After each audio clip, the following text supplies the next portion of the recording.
Hola, hola, buenos días, buenas tardes, buenas noches. ¿Cómo anda mi comunidad jurídicamente organizada? Bueno, vamos con nuestra clase número 18 de este curso sobre Derecho Administrativo que estoy dando. El día de hoy vamos a hablar respecto del acto administrativo y sus elementos. ¿Sí? Así que bueno, sin más preámbulos, comencemos.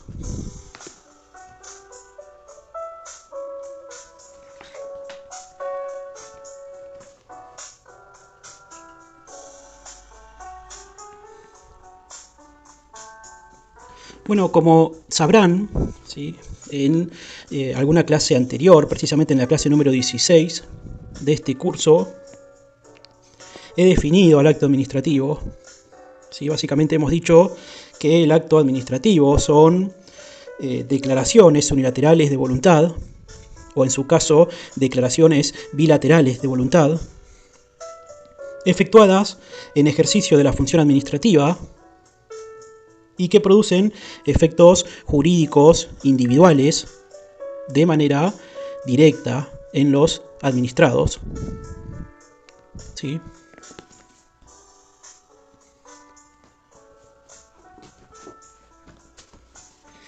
Bueno, lo cierto es que existe, ¿sí?, la teoría sobre los elementos del acto administrativo. ¿Sí? Teoría que aparece como necesaria en el plano lógico a raíz de que estamos frente a un acto de carácter jurídico. ¿Sí?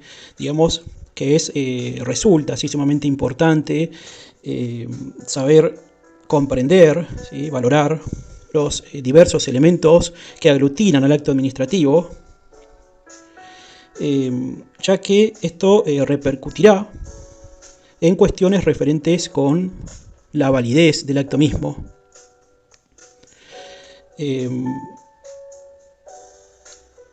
Entonces, si bien estamos frente a una teoría, ¿sí?, acerca de los elementos del acto administrativo, nunca debemos olvidar que los principios que informan esta categoría de acto jurídico resulta imprescindible tener en consideración que por la disciplina publicista en la que aquella se desenvuelve, posee peculiaridades que son propias. ¿Sí? En primer término, vale prestar atención que estamos frente a una, como he dicho, declaración que puede ser unilateral o bilateral de voluntad que en principio es una voluntad estatal. ¿Sí? Obviamente que esta denominación, ¿sí?, de voluntad estatal indica una metáfora, puesto que la voluntad solo puede ser concebido como un fenómeno psicológico y privativo de los seres humanos. Ocurre en realidad que el Estado, para el cumplimiento de sus funciones, actúa por intermedio de órganos compuestos por hombres cuyas voluntades se le imputan al ente jurídico Estado. Por lo que en rigor estamos todos de acuerdo que la voluntad estatal constituye siempre una construcción ficticia, racional, de una realidad psíquico-física, la cual existe tanto en los órganos cuyo titular es un individuo como en los órganos de carácter colegiado, admitiéndose incluso su configuración de manera implícita o por silencio. Por lo que estamos frente a una voluntad estatal que comprende tanto intención como fin y constituye un requisito denominado presupuesto, ¿sí?, antes que un elemento del acto administrativo. Es así que vale afirmar que para que la voluntad del órgano administrativo sea configurada de manera legítima, debe aglutinar en sí mismo distintos elementos que precisamente la condicionan y estructuran a la voluntad misma. Por lo que, en síntesis, la voluntad estatal aparece como subsumida en los denominados elementos del acto administrativo, y la trascendencia de esta definición, ¿sí?, hace advertir el problema de la invalidez del acto administrativo, ya que es posible que cuando existan vicios en cuanto a la configuración de cada elemento que integra el acto administrativo, al menos que su falta, digamos, su irregularidad, al menos que esta irregularidad, esta falta sea intrascendente, derivará la nulidad del acto administrativo, ¿sí? Nulidad o anulabilidad, ¿sí? Digamos, ambos conceptos que se encuentran dentro del sistema de la invalidez administrativa, ¿sí? Supongo que sobre la invalidez administrativa, sobre la teoría de la invalidez administrativa, voy a hablar en la clase que viene, ¿sí? Vale ahora aclarar, ¿sí?, que cuando hablamos de acto administrativo y hacemos referencia a que el mismo es una manifestación de la voluntad, tanto unilateral como bilateral del Estado, estamos haciendo referencia, ¿sí?, a un concepto ficticio, a un concepto racional que viene a aglutinar a un conjunto de elementos que pueden ser esenciales o accidentales / accesorios, ¿sí? Digamos que la doctrina se ha preocupado, ¿sí?, en distinguir a los elementos esenciales del acto administrativo de aquellos que revisten un carácter accesorio o accidental. Digamos que los elementos esenciales tienen, como he dicho, un carácter esencial en el acto administrativo, ¿sí?, en la forma de integrar al acto administrativo, en cuanto su inexistencia provoca la invalidación del acto administrativo.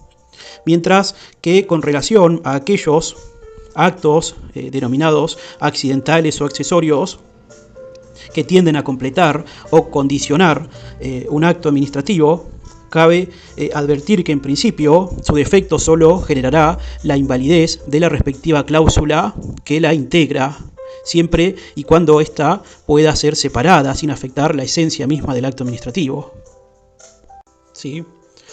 Bien, bueno, dicho este pequeño introito, pasemos ahora a hablar respecto de cada elemento esencial que integra al acto administrativo. En primer término tenemos el elemento subjetivo, ¿sí? Al respecto vale aclarar que la postura tradicional del derecho administrativo parte de la hipótesis de que dentro del concepto de acto administrativo solo se halla al acto unilateral.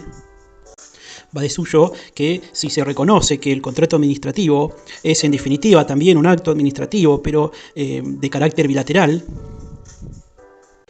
corresponderá calificar que este elemento con el rótulo de subjetivo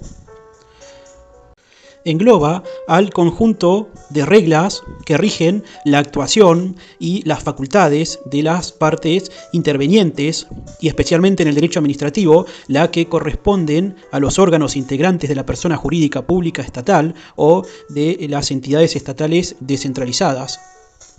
Por lo que, en primer término, al momento de valorar este elemento, ¿sí?, debemos tener en cuenta que hay que analizar la capacidad tanto del agente público como también en aquellos casos en donde el acto sea bilateral, tanto en su formación o en sus efectos, la capacidad que corresponda al particular o administrado. Para ello, como regla general, en ambos casos se aplicarán las normas del Código Civil y Comercial vigente en materia de capacidad, tanto de derecho como de hecho. Digamos en síntesis que en cuanto a la aptitud, ¿sí?, que posee el administrado como el agente público que dicta el acto,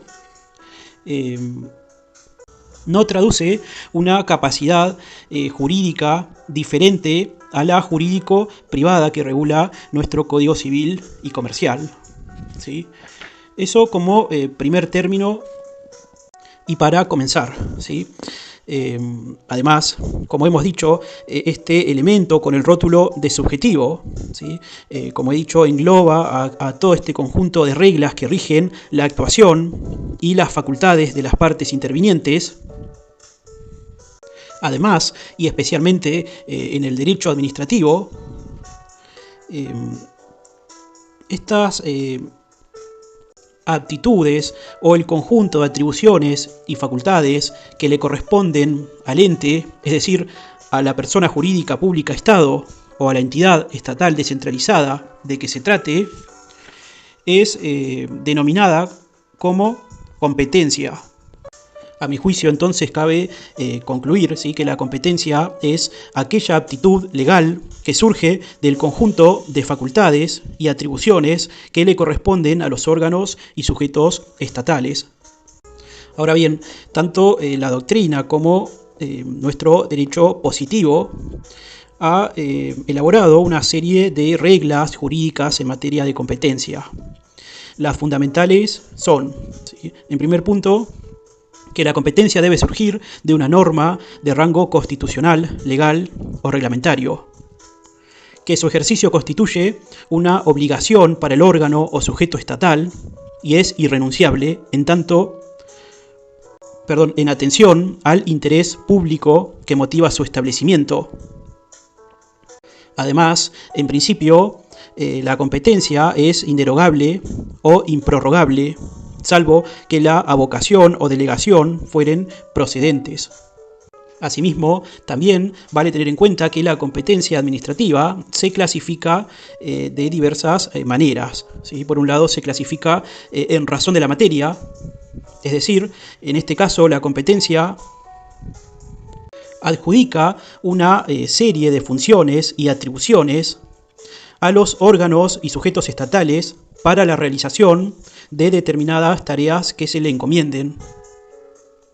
Rige en este punto la cuestión del principio de especialidad, por cuyo mérito cada órgano y sujeto estatal tiene competencia para realizar todo aquello que se le encuentre atribuido en forma expresa o implícita, entendidas estas últimas como derivaciones o extensiones de normas expresas. En segundo lugar, la competencia puede clasificarse en razón del lugar. En este caso se refiere a la división que se hace de la competencia en base a circunscripciones territoriales que limitan el campo de acción del órgano o sujeto estatal en cuestión, ¿sí? Puede darse el caso incluso, como ejemplo, que sean dos sujetos provinciales que tengan atribuida una misma competencia idéntica por razón de la materia, pero que distingan su competencia por razón del territorio. En tercer lugar, tenemos, de esta clasificación, tenemos a la competencia en razón del grado, ¿sí? Digamos que este tipo de competencia se denomina también como competencia vertical y aparece vinculada a la jerarquía, ¿sí? Lo cierto es que la organización administrativa, como se integra generalmente en base a una estructura piramidal, en cuya cúspide se halla el órgano superior, estando constituida por un conjunto de gradas jerárquicas y cuyo rango decrece a medida que se alejan del órgano superior, el grado resulta entonces la posición que el órgano tiene en la estructura jerárquica dada. Por último, dentro de esta clasificación, sí, que se puede hacer de la competencia, existe la competencia en razón del tiempo. Lo cierto es que puede acontecer, ¿sí?, que la competencia se halle sujeta a un plazo de duración, vencido el cual cesa la misma, o bien que corresponda partir de cierto término. Por lo que en este caso la competencia se hallará sujeta a ese plazo de duración determinado, o bien corresponderá a partir de cierto término, ¿sí? Entonces, en síntesis, Este elemento esencial, denominado elemento subjetivo, comprende tanto el análisis que ha de hacerse sobre la capacidad, tanto del agente que emite el acto, ¿sí?, quien encarna la voluntad estatal, o en su caso, cuando el acto fuese bilateral, además analiza y examina la capacidad del administrado que participa. Asimismo, este elemento esencial, ¿sí?, denominado o caratulado como elemento subjetivo, además estudia lo relativo a la competencia administrativa, ¿sí? Bueno, en segundo término y como segundo elemento esencial del acto administrativo tenemos a la causa, ¿sí? Vale decir respecto de la causa, bueno, en primer término, que se trata de un elemento autónomo del acto y que constituye uno de los elementos más controvertidos de la teoría del acto administrativo, ¿sí? Asimismo, tanto de acuerdo con nuestra doctrina como con el derecho positivo vigente y de acuerdo además con la jurisprudencia de la Corte Suprema, la causa consiste en todo aquel conjunto de circunstancias y antecedentes de hecho y de derecho que justifican el dictado del acto administrativo. Al respecto, nuestra Ley Nacional de Procedimiento Administrativo, en el artículo 7, inciso B, señala que la causa deberá sustentarse en los hechos y antecedentes que le sirvan de causa y en el derecho aplicable, ¿sí? Bueno, en tercer término, como tercer elemento esencial del acto administrativo, tenemos al objeto. Digamos que el objeto consiste en lo que el acto decide, ¿sí? En su caso, en lo que el acto decide, en lo que el acto certifica o en lo que el acto opina a través de la declaración pertinente. Bueno, lo cierto es que en materia de objeto del acto administrativo, ¿sí?, nuestra doctrina nacional se ha fundado principalmente en la normativa que el Código Civil y Comercial prescribe en materia de actos jurídicos. Así es que el objeto debe ser lícito, debe ser cierto y determinado, debe ser posible física y jurídicamente, debe ser razonable y para Juan Carlos Casagne debe ser además moral.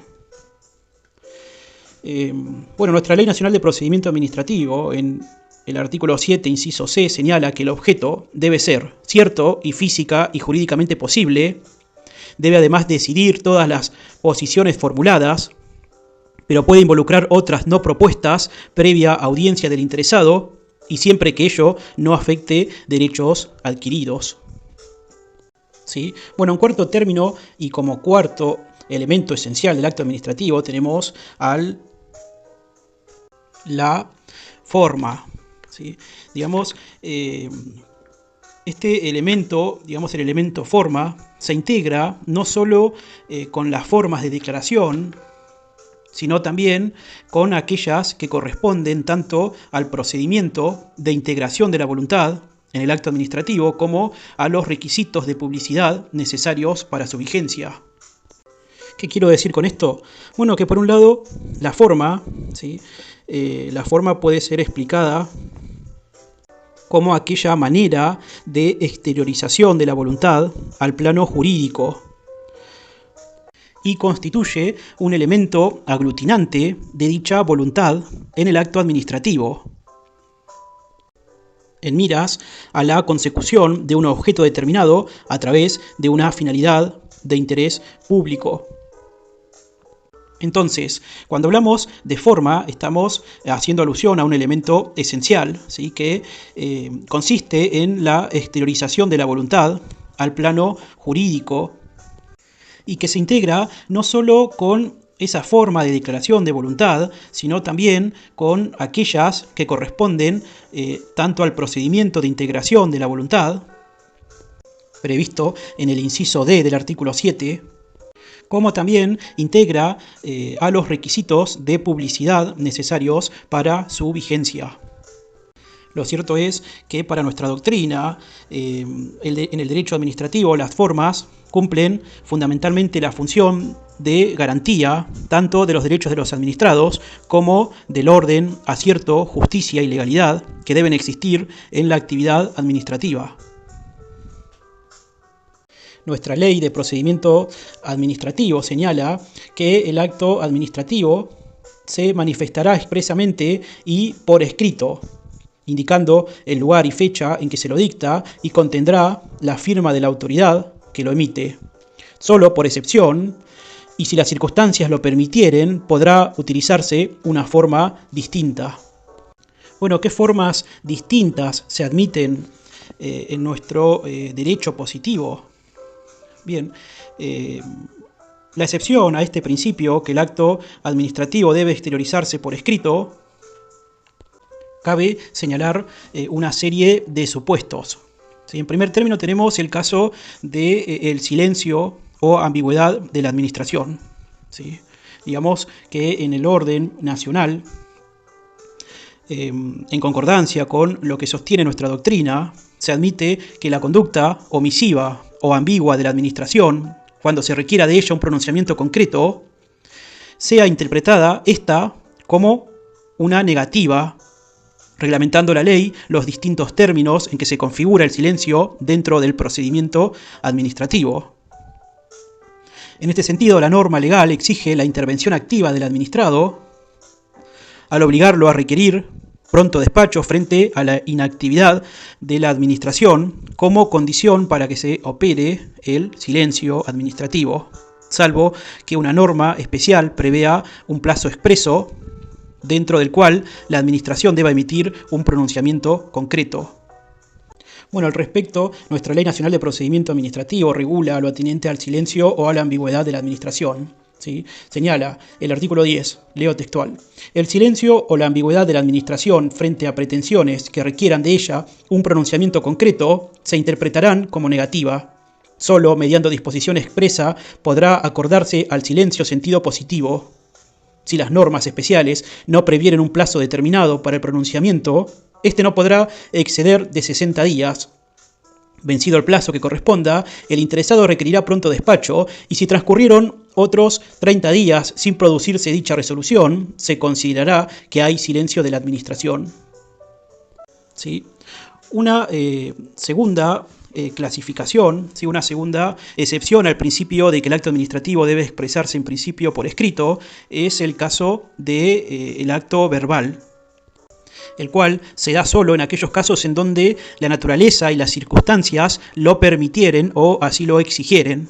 ¿Sí? Como ejemplo a la forma verbal podemos señalar el caso en donde las órdenes que dictan los agentes de policía o de tránsito, etc. Bien, una tercera excepción, ¿sí?, a la regla de que el acto administrativo debe exteriorizarse por escrito se da en el caso de los signos y señales. ¿Sí? Digamos que se admite, ¿sí?, que esta declaración del órgano estatal pueda configurarse mediante signos y señales de distinto carácter, como puede ser signos o señales acústicos, telegráficos, luminosos, como asimismo a través de carteles, indicadores de la velocidad máxima en las rutas, por ejemplo, o las prohibiciones de estacionamiento, etc., aceptando la posibilidad de que cuando concurren todos los requisitos pertinentes, la voluntad expresada a través de este signo o señal pueda dar origen a un acto administrativo. Bien, en cuarto lugar, ¿sí?, como excepción al principio de que el acto administrativo debe exteriorizarse por escrito, tenemos al acto tácito.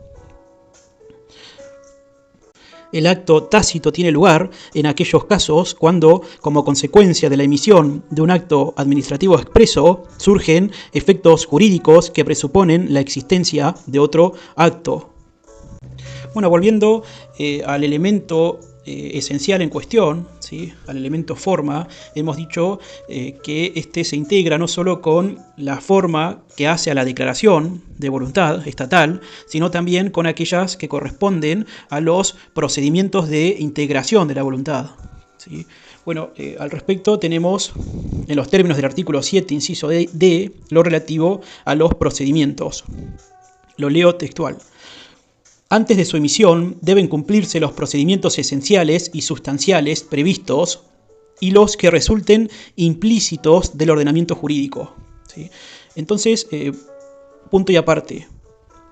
Cuando se integra la voluntad de la administración, ¿sí? Debe de cumplirse determinados procedimientos que hacen a la legalidad, a la legitimidad de ese acto. ¿Sí? Es por ello que nuestra Ley Nacional de Procedimiento Administrativo aclara que al momento y antes de su emisión deben de cumplirse tanto los procedimientos esenciales y sustanciales, ¿sí? Que cada día son más, como también aquellos procedimientos que resulten implícitos del ordenamiento jurídico. ¿Sí? ¿Cuáles son aquellos procedimientos implícitos?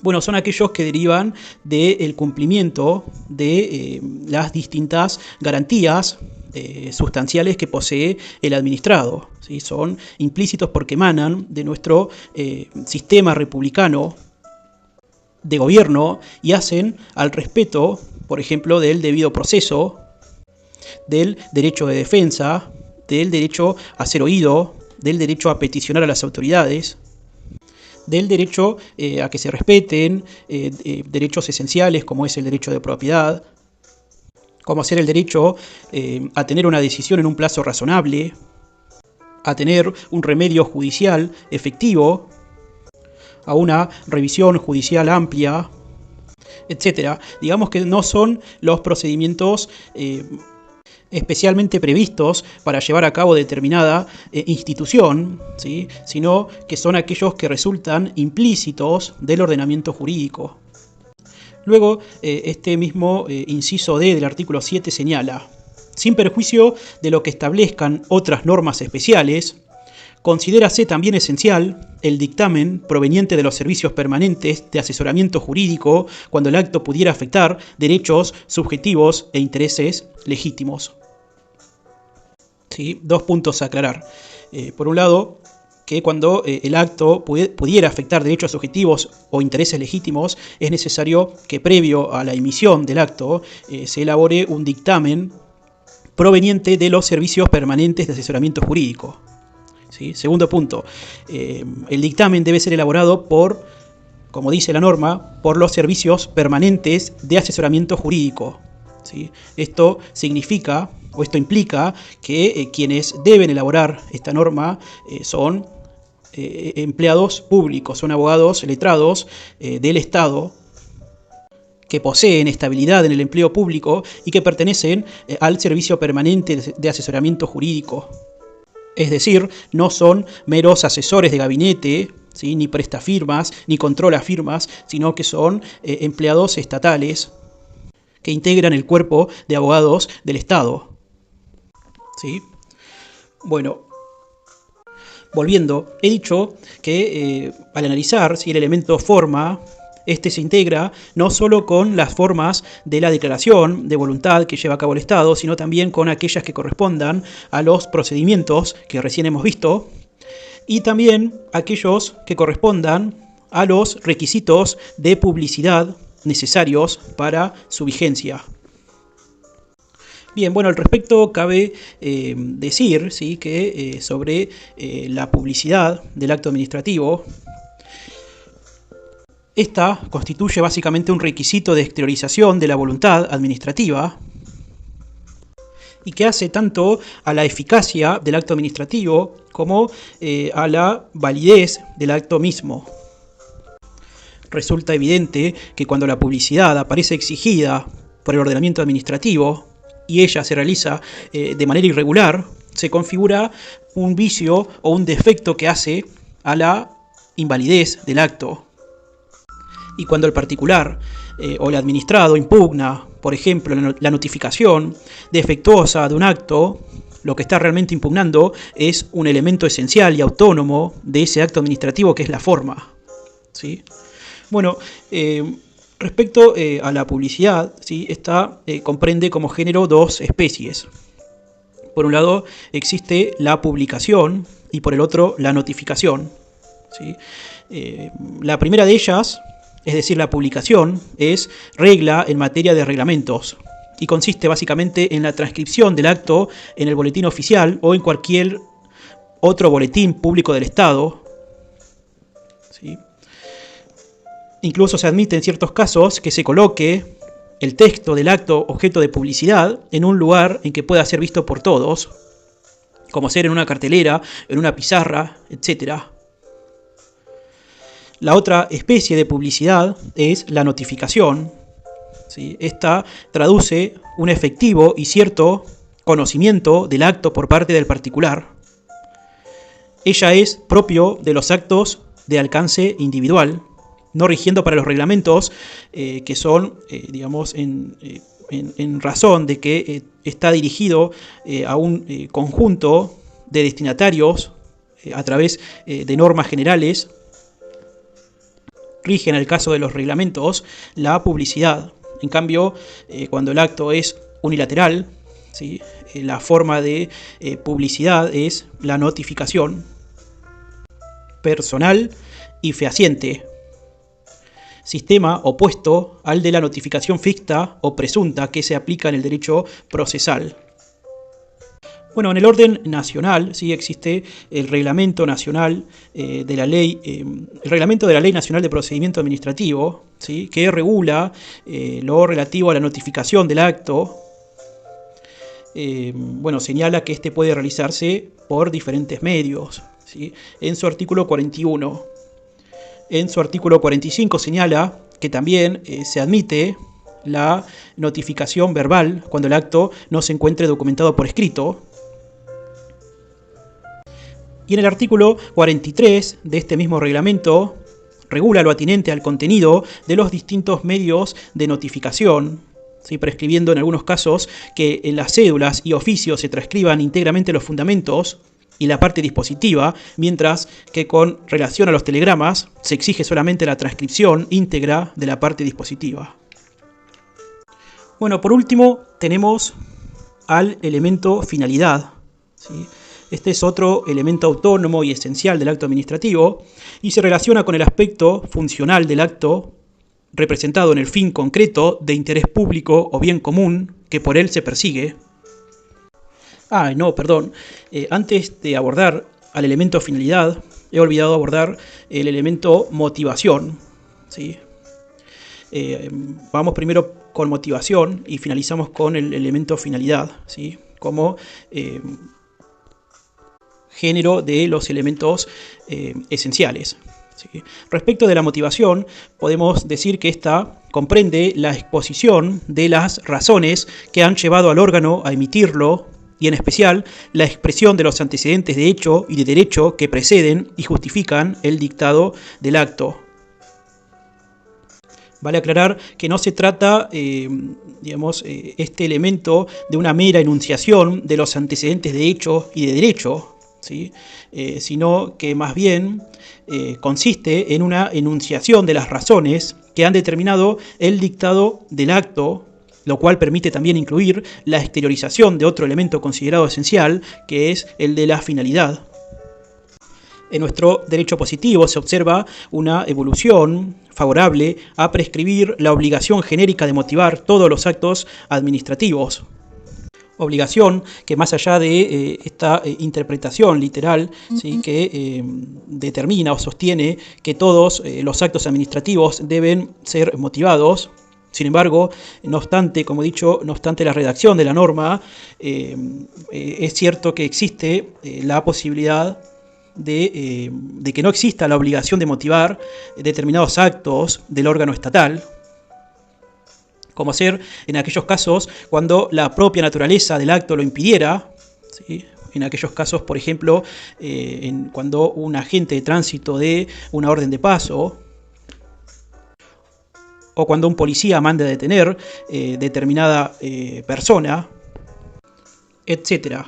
¿Sí? Bueno, en nuestra Ley Nacional de Procedimiento Administrativo, en el artículo 7, inciso E, señala: motivación.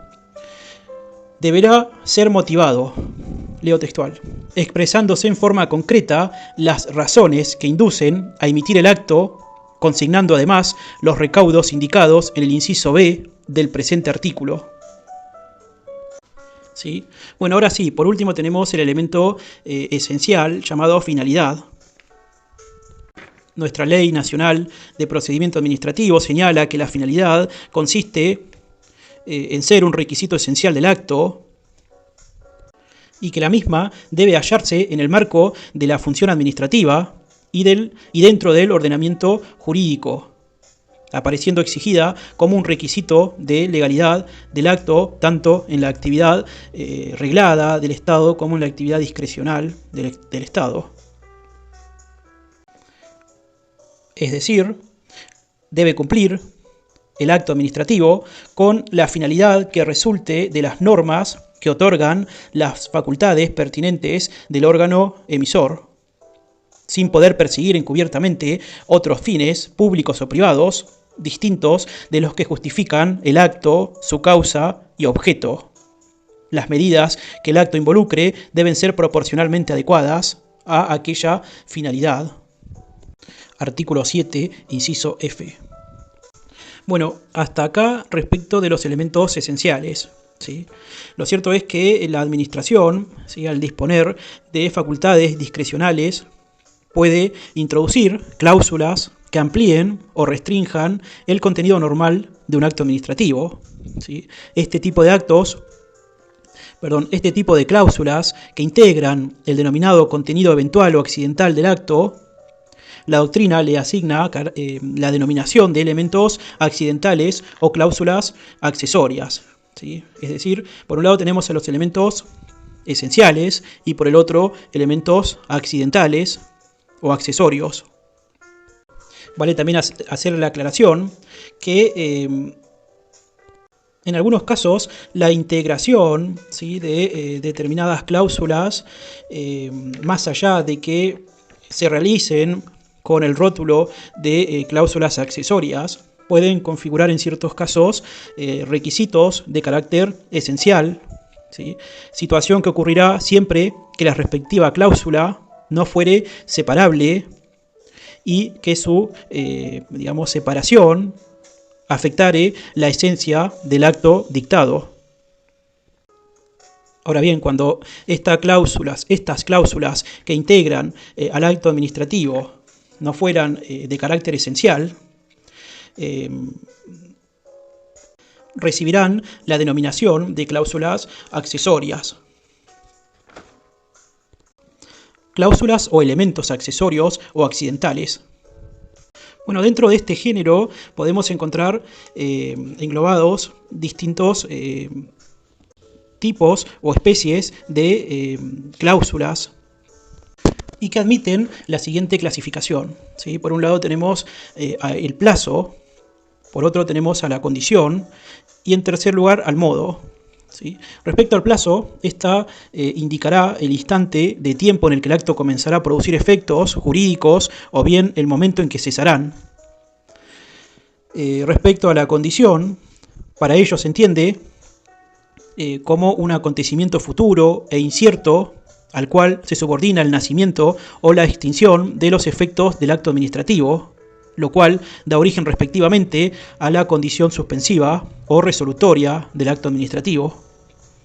Y por último, respecto del modo, este consiste en una carga o en una obligación que se le impone al particular administrado, que la administración puede discrecionalmente incluir o no, pero que no existiría si la respectiva cláusula accesoria no hubiese sido agregada o establecida en el marco de este acto administrativo. Bueno, gente, por último, antes de finalizar con la clase del día de hoy, me parece oportuno aclarar que nos hemos regido, ¿sí?, en esta clase con la Ley Nacional de Procedimiento Administrativo, ¿sí?, pero es una ley de carácter nacional, ¿sí? Y además es importante también tener en cuenta que existe el reglamento de la Ley Nacional de Procedimiento Administrativo que regulan algunos pormenores, algunas cuestiones que también son importantes a tener en cuenta, ¿sí?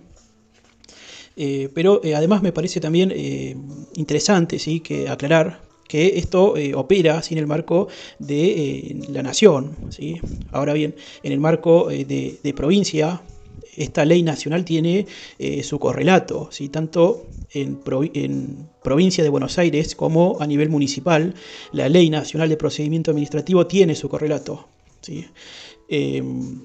Bien, ¿cuál es su correlato? Bueno, a nivel provincial tenemos el decreto ley 7647/70, ¿sí? Esta es un decreto ley promulgada en el año 70 y sobre los elementos del acto administrativo son, digamos, regulados a partir del artículo 103 en adelante, ¿sí?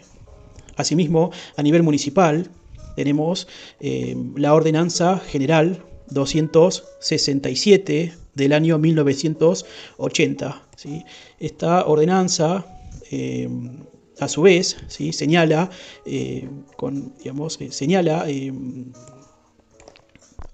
lo relativo a los actos administrativos y sus elementos esenciales y demás a partir del artículo 103 en adelante, ¿sí? Pero es una ordenanza general 267/1980, ¿sí? Opera a nivel municipal en provincia de Buenos Aires. A nivel provincial, como he dicho, existe el decreto ley 7647/70 y a nivel nacional la ley 19.549, Ley Nacional de Procedimiento Administrativo y su decreto reglamentario, ¿sí? Bueno, ahora sí, acá me despido. Espero que les haya servido. Si así fue, te pido que te suscribas, dejes tu comentario, des like y compartas con tus compañeros y compañeras de estudio, ¿sí? Será hasta la próxima. Gracias por escuchar.